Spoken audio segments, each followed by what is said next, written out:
We are so many people, so thank you for being here today.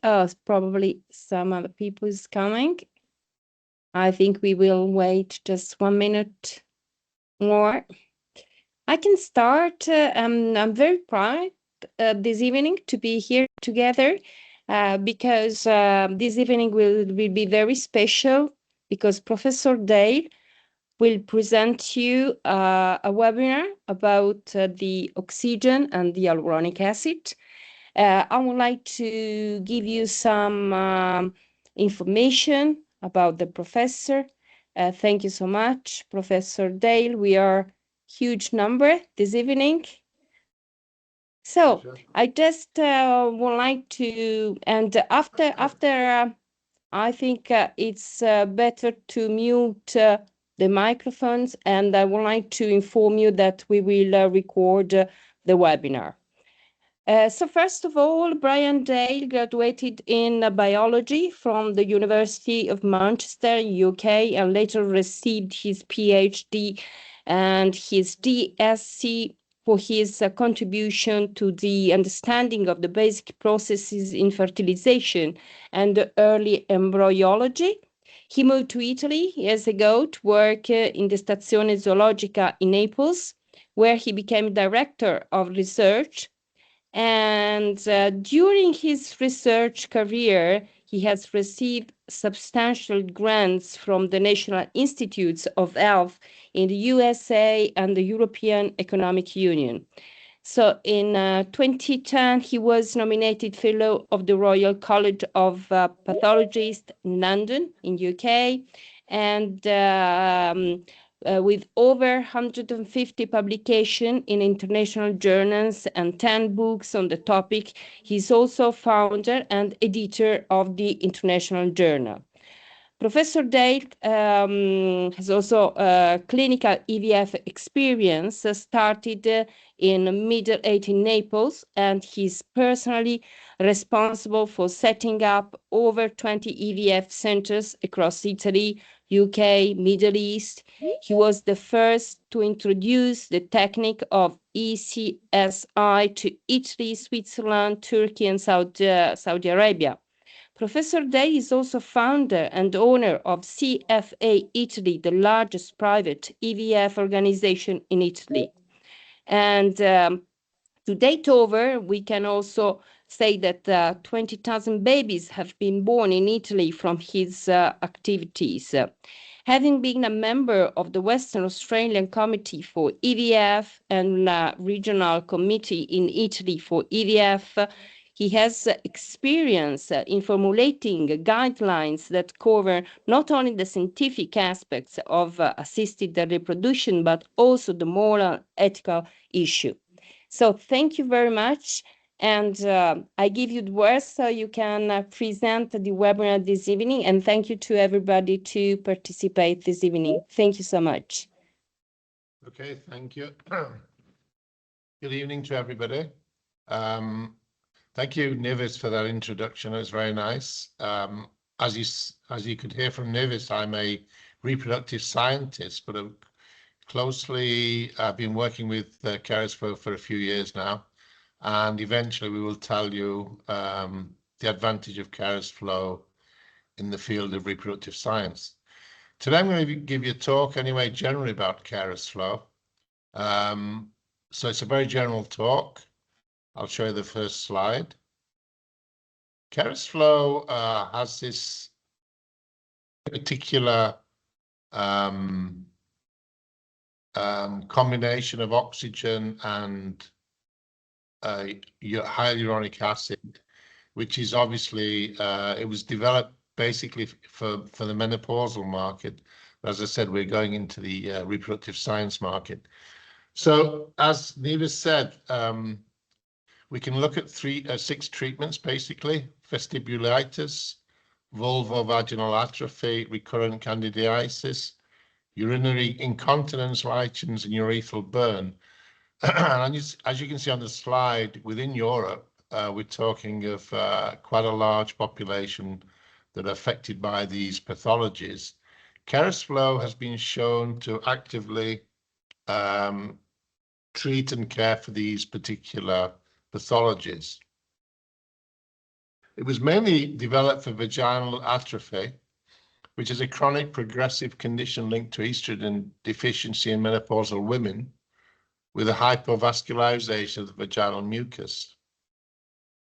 So we all know the symptoms of that. It's vaginal dryness, pain in intercourse, vaginal burning, itching, and cystitis. There's also problems with urination disorders, incontinence, etc.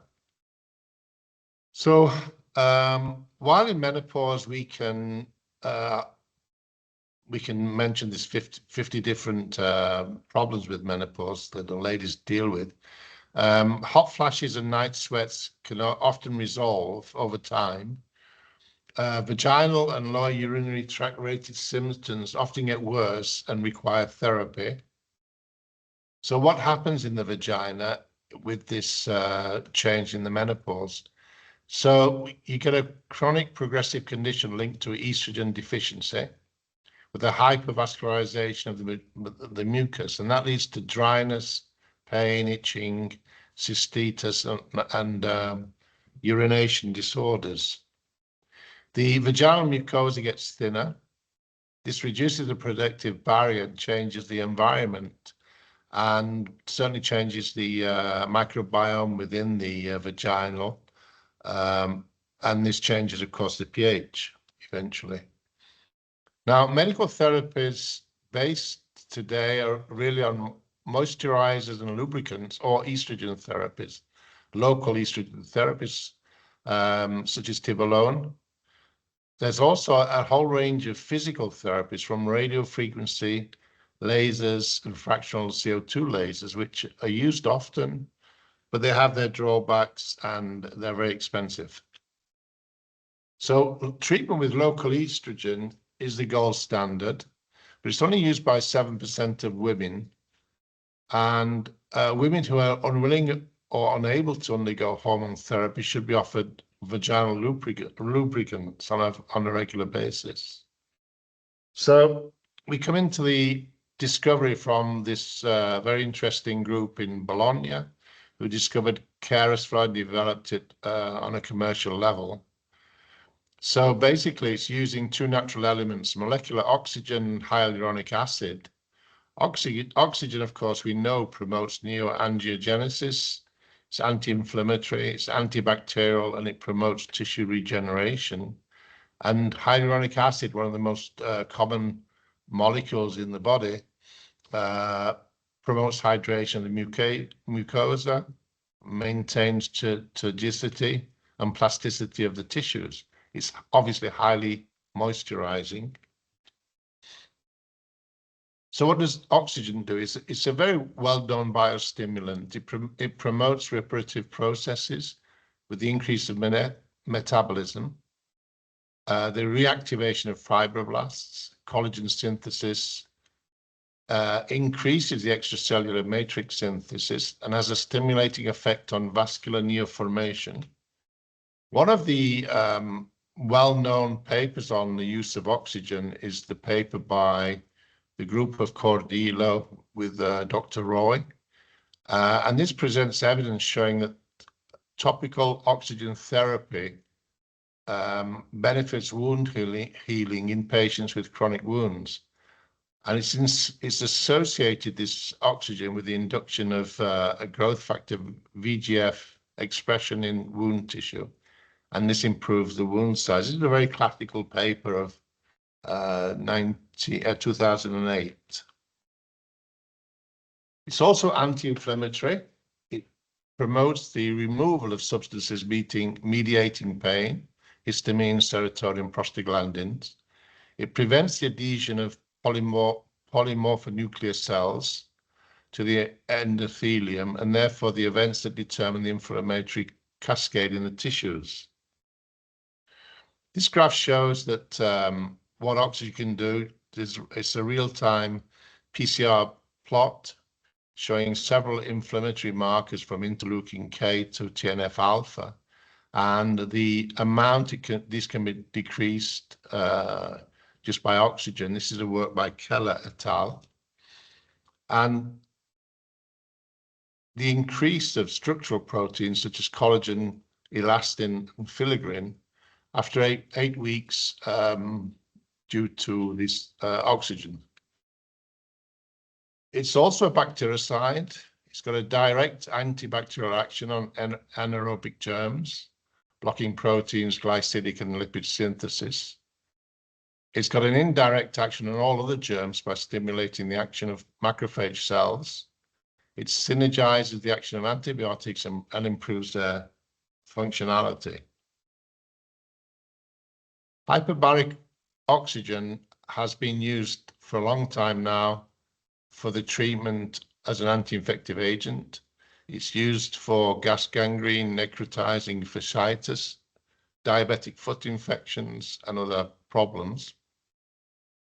And it acts as a bacteriostatic agent against anaerobic bacteria by increasing the formation of oxygen-free radicals.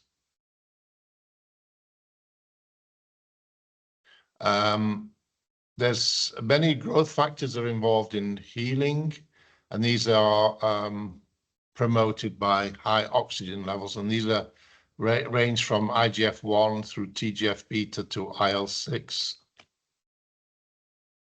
If we go into hyaluronic acid, as I said before, it's obviously a very, very common molecule in the human body, in all animals' bodies, basically. It's of different molecular weights, and in this particular application of KairosFlow, we use a low molecular weight molecule of 290 kilodaltons, which facilitates the penetration into the tissue rather than a large molecular weight acid.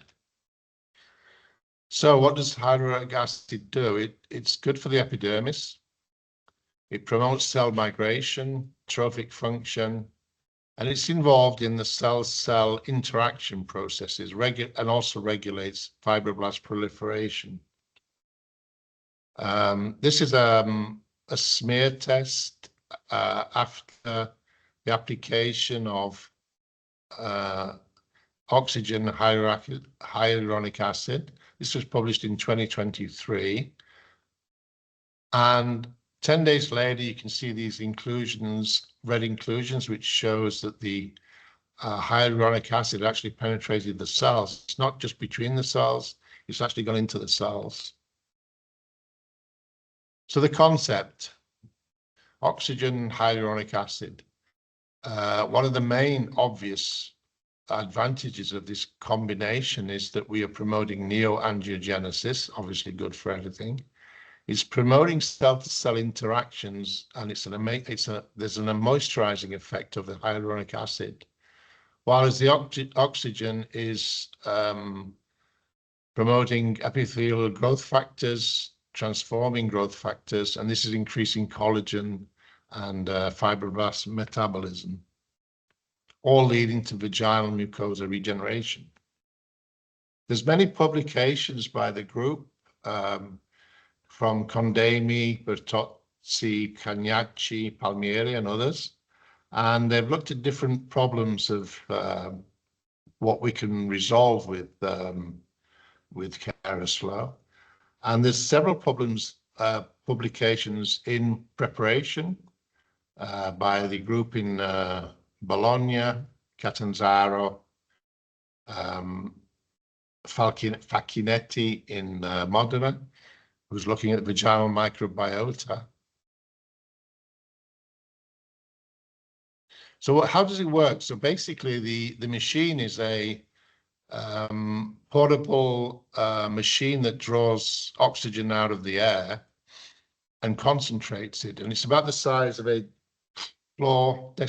floor level computer, and it's very easy to turn on and off. There's two types of applications, but the consumable contains a connective tube, basically monouse, and a cannula. The cannula is intravaginal, and you irrigate oxygen into the vagina, and then through a hole in the cannula, you can inject the hyaluronic acid, and the time, the protocol depends on the treatment you're giving. Alternatively, there's an airbrush, which is an external applicator that you can apply to the vulva on the outside of the vagina, and you can apply this also with hyaluronic acid and get to within 2 millimeters of the tissue. So if we look quickly through the publications of what people have done, our colleagues in Italy, mainly in Italy, on the for the treatments of vulvovaginal problems. As I said, there's actually 6 pathologies that we're treating, and I think eventually we'll be looking at also assisted reproduction being improved by Caroslow. So this is a slide I showed you before. The vaginal mucosa gets thinner with atrophy, and this causes a change in the lactobacilli in the vagina, and this is going to change the vaginal pH, which is not the best thing to have. Now, the group of Condami was one of the first papers to come out, and they treated women that had over 50 years of age who were breast cancer patients who had undergone radiotherapy and chemotherapy for more than 5 years. And the Professor Condami was looking at how the treatment in the vagina could improve the patient care. So all patients underwent, there was 25 patients, and all patients underwent 5 sessions every 2 weeks. Then the doctor, Professor Condami, looked at several parameters from the patient, and also, and I'll show you them on the next slide. So we're looking at basically overall sensation of the patient, which is the top slide. As you see onto the 5th treatment, so that's after 10 weeks, treatment every 2 weeks, you're increasing to a very high rate the general sensation of the patient. The second graph shows the fluidity, the increase in fluidity in the vagina. The 3rd graph is elasticity, yeah, that's in English, elasticity. And the 4th graph is showing bruciore, which is in English. I'll get to that later. And the last graph is the epithelium, the condition of the epithelium. So bruciore is a burning sensation, sorry. Okay, then another paper by Condami took this further, and he looked at the follow-up, the retention of the after the treatment, how the patient merited from the treatment after a time. And you can see after 18 months, 46% of the patients claimed they had good positive benefits from this treatment.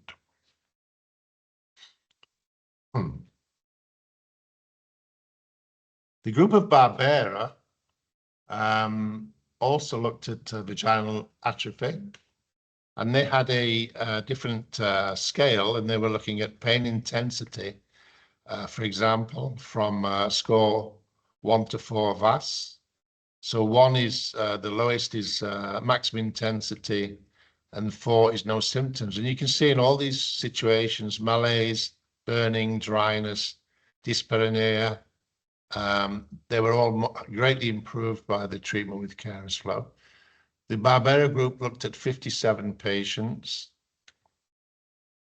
and also showed that the elasticity and atrophy was much improved by this Caroslow treatment. Colposcopy. So after 10 patients were submitted to colposcopy and pap smear tests, you can see the visual appearance of the cervix, and it's much improved, and the elasticity is much improved as well. The pap test shows this to the right. It was the slide I showed you before, that there's an increased retention of hyaluronic acid in the cells in the Pap test after 10 days.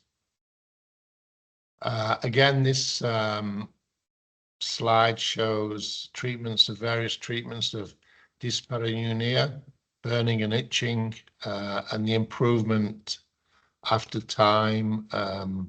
So the treatments are either given once a week for 5 treatments or every 2 weeks. Looking at the sexual functioning, you can see the graph on the right, you can see the increase in desire, arousal, lubrication, orgasm, satisfaction, and pain, all being improved by after KeratFlow treatment. Mazzarotti showed the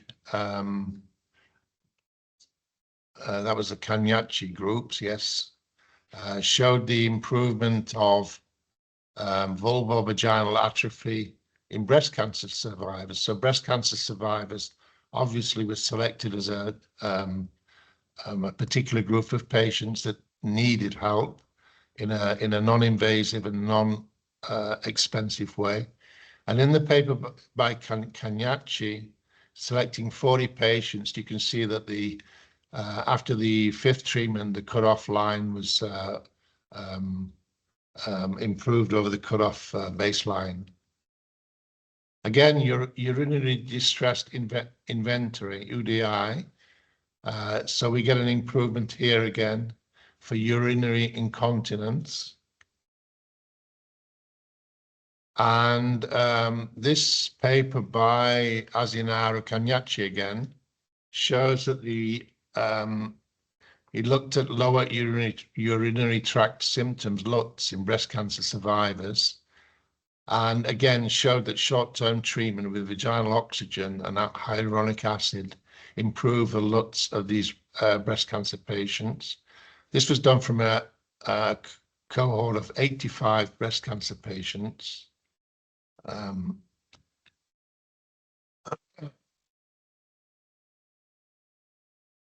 So again, you can see the graphs below of people with severe symptoms after treatment, how they've improved, and in the follow-up, they're still much better off than they were before treatment.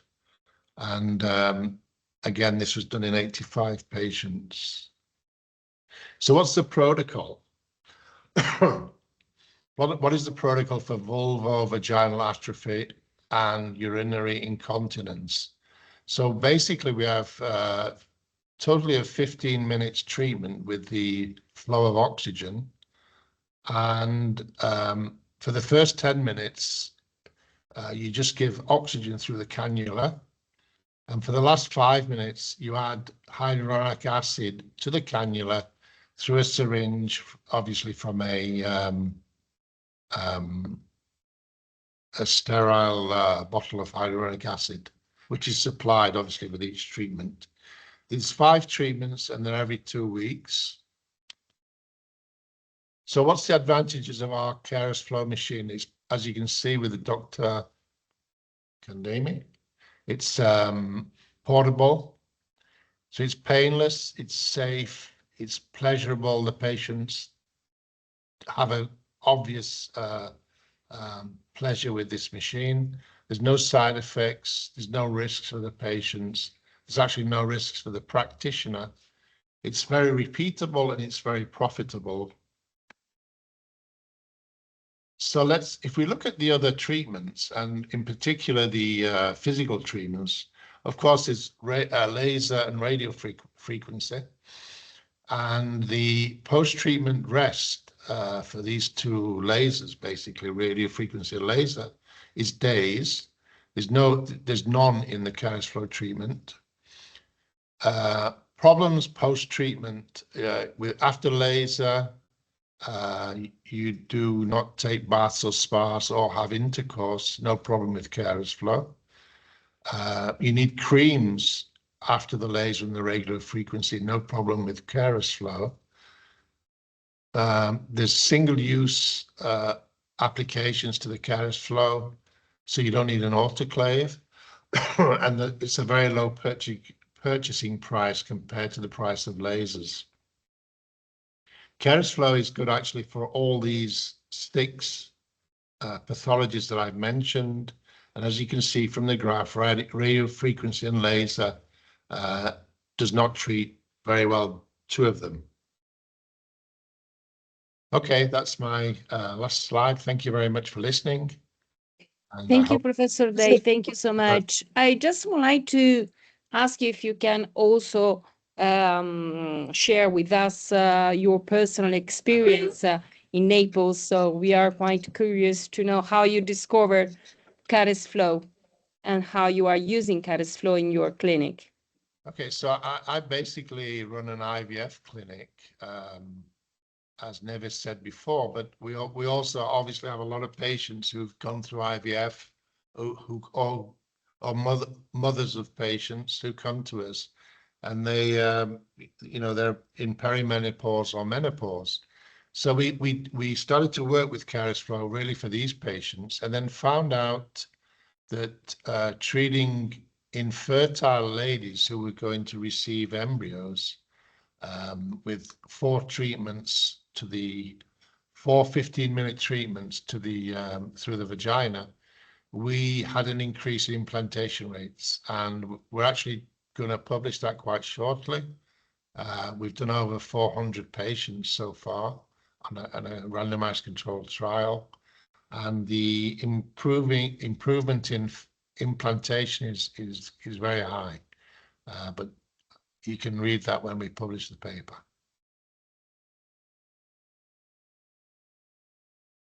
Okay, thank you so much. If you have probably there are some questions, you can write the question in the chat if you have any questions.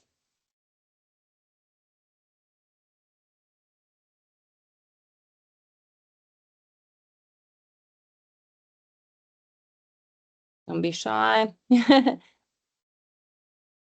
If you have any details, you know.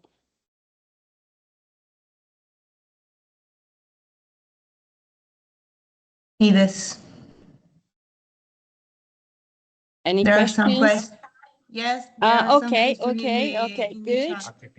Okay, so Isik, hello. So when this study will be published approximately? The study on infertility. Yeah. Yeah, I hope it'll be out by about 6 months, by the summer. Okay, good. So there are many questions about HPV as well. So we are keep going on that as well. So we hope to have in the year the results as well. Any other questions?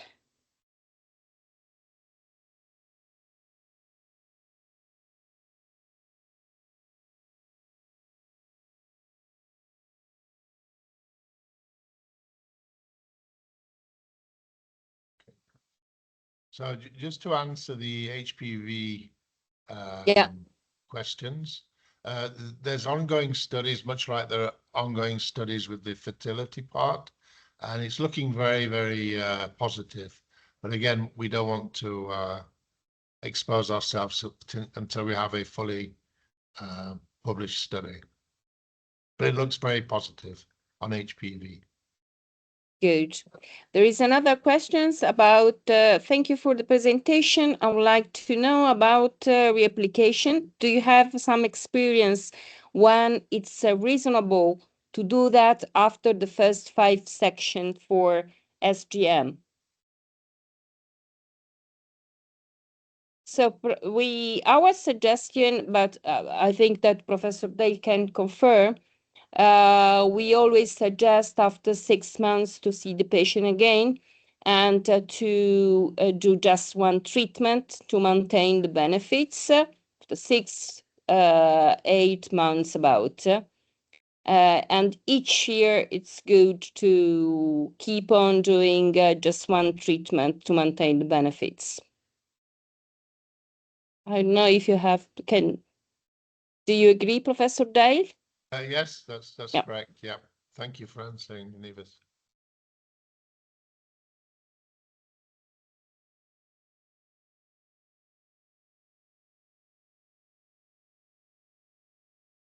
One application. Yes, correct.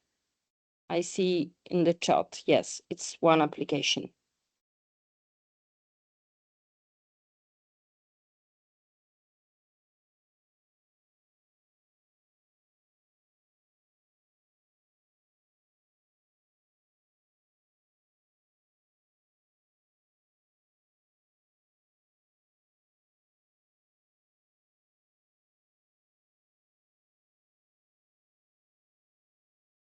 You know, if you have any other questions, you can always, in any case, if you have some question also during the week and you would like to have some more details. Okay, I see one. Do we have a date for the next webinar? We have just a webinar tomorrow in Spanish language. We can also post you the webinar and the link as well. So we will have a webinar tomorrow, and in a short time we will also present the last publication of Dr. Manna about the incontinence as well.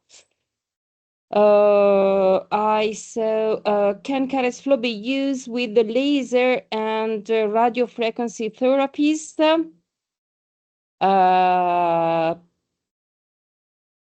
Professor Dale, you agree with me that we have a huge numbers of doctors that are using laser and in synergy with the radio frequency, with the photobiomodulation therapies as well, and they have a very good results. Yeah, I agree, Nevis. It can be used, but of course, there's sort of different for different things, basically. Different therapies, different intensities of pathology, but they can be used together. Yes. Okay.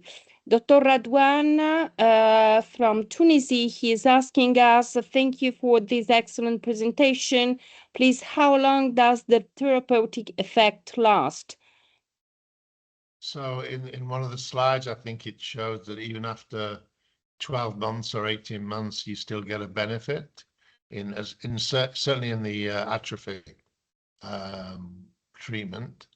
But so basically there's a very long lasting effect. And as Nevis said before, it's good to give let's say a booster every few months, a treatment to keep the effect going. Yeah, exactly. We have another questions about Vinca. It's interesting to know if we would have other webinar for each pathology. Yes, I can confirm that we are going to organize each month or each 2 months a new webinar with the new publication and the new and the pathologies, of course, and to show you each pathology into details. And Professor Radwan is asking us, after duration, do you recommend a second treatment for the urogenital syndrome of menopause? I think that we always recommend, yes, a second, yeah, a second treatment. Yeah. So I think there's no more questions. In any case, Grazia will always send you the invitation to our webinar, including that one for tomorrow evening. And thank you so much. First of all, thank you, Professor Dale. I think that that's no more questions. So thank you very much to everybody. And you can write us, you can mail us, and we can also answer you even if you have some question during the week. Thank you so much.